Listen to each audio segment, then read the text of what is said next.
அஸ்ஸலாமு அலைக்கும் வரஹ்மத்துல்லாஹி தஆலா வபரகாத்துஹு. கண்ணியமிக்க அல்லாஹ்வின் நல்லடியார்களே, இரு தினங்களுக்கு முன்பாக ஒரு செய்தி ஒன்று சோஷியல் மீடியாவில மிக பிரபலமாக பேசப்பட்டு கொண்டிருந்தது. அதாவது மகாராஷ்டிராவுல பார்த்தீங்க அப்படின்னு சொன்னா, ஒரு தாய், மகன், கணவன் மூவருமே இறந்துட்டாங்க. இது என்ன காரணம் அப்படிங்கிற விஷயம் நமக்கு நல்லாவே தெரியும். தன்னுடைய மகன் ஒரு ஃபோன் கேட்டிருக்கிறாரு. ஐஃபோன் கேட்டிருக்கிறாரு. அந்த ஃபோன அவர் சிலர்கள் சொல்றாங்க வாங்கி கேட்டிருக்கிறதாகவும், அந்த ஃபோன இப்போ வாங்கி தர முடியாதுன்னு பேரண்ட்ஸ் சொன்னதாகவும் சொல்றாங்க. சிலர் என்ன சொல்றாங்க அப்படின்னு சொன்னா, ஃபோன் வாங்கியாச்சு, மாத தவணையில ஃபோன் வாங்கியாச்சு. அந்த மாதம் மாதம் கட்டக்கூடிய சூழ்நிலை அந்த பையனுக்கு இல்லாதனால, தன்னுடைய பேரண்ட்ஸ்ட்ட கேட்டிருக்கிறான். இந்த மாதம் நான் தவணையில ஃபோன் கட்ட அந்த ஐஃபோனுக்கு பணம் கட்டணும்னு கேட்டிருக்கிறான். அப்போ அவங்க என்ன சொல்லியிருக்காங்கன்னா, "எங்களுக்கே சிரமமா இருக்கு" அப்படின்னு சொல்லி ஏதோ திட்டியிருப்பாங்க போல இருக்கு.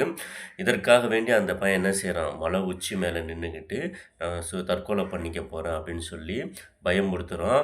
அப்போ அவனுடைய பேரண்ட்ஸு, அவங்க பெற்றோர்கள், போலீஸு எல்லாமே அவன என்ன செய்றாங்க, கீழ வர சொல்லி அவன ரொம்ப வற்புறுத்துறாங்க. ஆனா அவன் என்ன செய்றான், வராம இருந்து கொண்டே நின்னு கொண்டே இருந்து, கடைசியில அவன பிடிப்பதற்காக தந்தை செல்கின்ற பொழுது, அந்த தந்தையும் சேர்த்து என்ன செஞ்சிடுறான், 2 பேருமே சேர்ந்து கீழ விழுந்துடுறாங்க.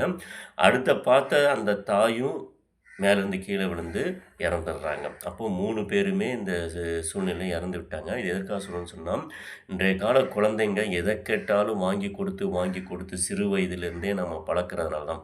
ஒரே ஆம்பள பையன், ஒரே பொம்பள பொண்ணு, ஒரு புள்ள தானே, ஒரு பையன் தானே, இப்படி சொல்லி சொல்லி சொல்லியே குழந்தைங்கள சின்ன வயசுலேருந்து கேட்டதெல்லாம் வாங்கி கொடுத்து வாங்கி கொடுத்து பழகுறதுனால தான் ஒரு வயசுக்கு மீறி அவங்க கேட்குறத நம்ம வாங்கி கொடுக்காதனால இந்த மாதிரி விபரீதங்கள் நடக்குதுங்க.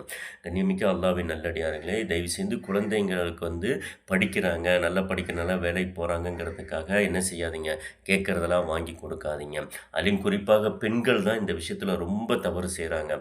ஆண்கள் கூட கண்டிஷனாக வீட்டில் கணவன்மார்கள் இருந்தால் கூட பெண்கள் என்ன சொல்கிறாங்கன்னா, வாங்கி கொடுங்க வாங்கி கொடுங்கன்னு சொல்லி அடுத்தவர்களுக்காக பெண்கள் செய்யக்கூடிய அந்த தவறுனால தான் சிறு வயசுலேருந்தே இதை கேட்குறலாம் வாங்கி கொடுத்து வாங்கி கொடுத்து இந்த பெண்கள் செய்யக்கூடிய மிகப்பெரிய ஒரு தவறுனால தான் இன்றைக்கி இது போன்ற ஒரு வளர்ந்ததுக்கு பின்னாடி பைக் எடுத்துக்கிட்டு காஸ்ட்லியான விலை உயர்ந்த வாகனங்கள், விலை உயர்ந்த ஃபோன்களை வாங்கி கொடுத்து பிள்ளைகளை இந்த பையன் தற்கொலை பண்ணிக்கிட்டான். ஆனா நெறைய பிள்ளைங்க உயிரோடு இருந்து பெற்றோர்களை சாகடித்து கொண்டிருக்கின்றார்கள். இவங்க உடனடியா இறந்துட்டாங்க. ஆனா இன்னைக்கு ஃபோனையும், வாகனங்களையும் வச்சு தினம் தினம் தினம் இவன் பையன் வீட்டிலேருந்து வெளியில வர வரைக்கும் அவங்க நிதமும் இறந்து கொண்டு தான் இருக்கின்றார்கள் நினைத்து நினைத்து. எனவே தயவுசெய்து பெண்கள் இதிலே கவனமாக இருங்கள். பிள்ளைகளுக்கு கேட்டதெல்லாம் வாங்கி கொடுக்காதீங்க. அவங்கள கஷ்டப்பட்டு வளங்க. அப்பதான் அவங்களுக்கு கஷ்டம்னா என்னன்னு தெரியும். அல்லாஹ் அருள் புரிவானாக.